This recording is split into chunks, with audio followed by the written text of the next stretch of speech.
چنانچہ توبہ کی چند شرائط ہیں۔ پہلی شرط یہ کہ انسان گناہوں پہ نادم ہو دل میں، چونکہ حدیث پاک میں فرمایا الندم توبۃ، دل میں گناہوں پہ نادم ہو جانا اسی کا نام توبہ ہے۔ اور دوسرا یہ کہ انسان اللہ کی رضا کے لیے گناہ چھوڑے۔ اگر گناہ چھوڑنے کی وجہ کوئی اور ہے تو پھر اس کو توبہ نہیں کہیں گے۔ مثلا ایک آدمی کہے کہ جی میں تو کسینوں میں نہیں جاؤں گا، جوا کھیلنے میں بڑا نقصان ہوتا ہے۔ اگر نقصان کے ڈر سے جوا کھیلنا چھوڑا تو اسے توبہ نہیں کہیں گے، توبہ کہیں گے اللہ کے ڈر سے گناہوں کو چھوڑے۔ ایک عورت کہے میں تو آج کے بعد غیر مرد سے بات نہیں کہوں گی، بہت ذلت ہوتی ہے۔ اگر ذلت کے ڈر سے گناہوں کو چھوڑا تو یہ توبہ نہیں۔ اگر کوئی کہے جی میں تو چوری نہیں کروں گا، پولیس بہت تنگ کرتی ہے، تو کوئی بھی وجہ اور ہوگی تو یہ توبہ نہیں کہلائے گی۔ توبہ کی ایک ہی وجہ ہونی چاہیے، اللہ کے ڈر سے، اللہ کی عظمت کو سامنے رکھتے ہوئے انسان گناہوں کو چھوڑے۔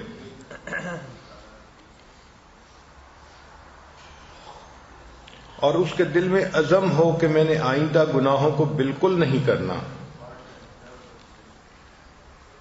اگر وہ گناہ حقوق العباد سے متعلق ہیں تو ان کی معافی تلافی ہونی چاہیے، ان کو واپس کرنا پڑے گا، ادا کرنے پڑیں گے یا معافی مانگنی پڑے گی۔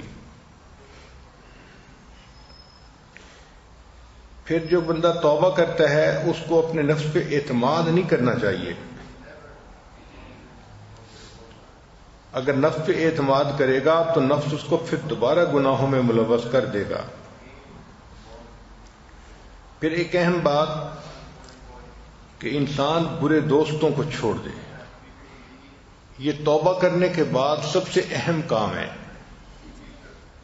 کہ انسان اپنے برے دوستوں کو چھوڑ دے۔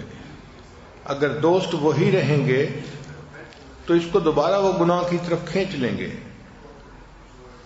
امام غزالی رحمۃ اللہ نے فرمایا یار بد مارے بد سے زیادہ برا۔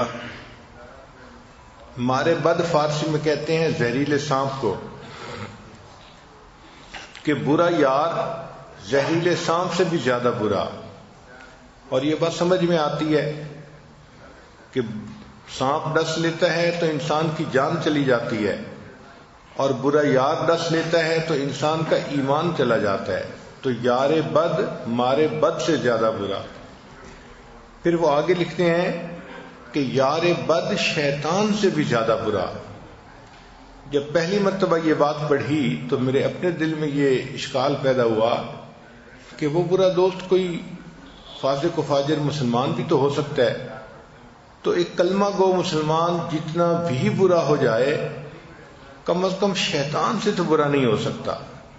تو یہ کیوں لکھا امام صاحب نے کہ یار بد شیطان سے بھی زیادہ برا؟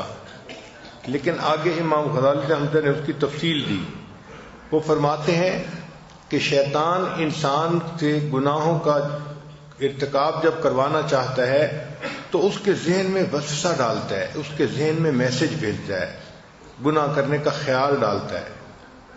اب وہ بندہ اس خیال پہ عمل کرے یا نہ کرے یہ بندے کی اپنی مرضی ہوتی ہے۔ شیطان میسج بھیجنے کے علاوہ کچھ نہیں کر سکتا۔ لیکن جو یار بد ہوتا ہے وہ صرف گناہوں کا خیال ہی ذہن میں نہیں ڈالتا، بندے کا بازو پکڑ کے اس سے زبردستی گناہ کروا دیتا ہے۔ تو اس سے پتہ چلا کہ یار بد شیطان سے بھی زیادہ برا ہوتا ہے۔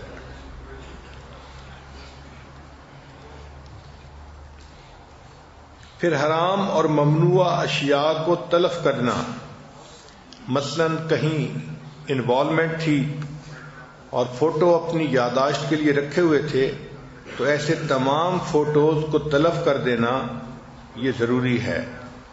یا ایک دوسرے کے تحفے تحائف لیے تھے تو ایسے تحفوں کو واپس کر دینا اور ان کو ضائع کر دینا یہ ضروری ہے۔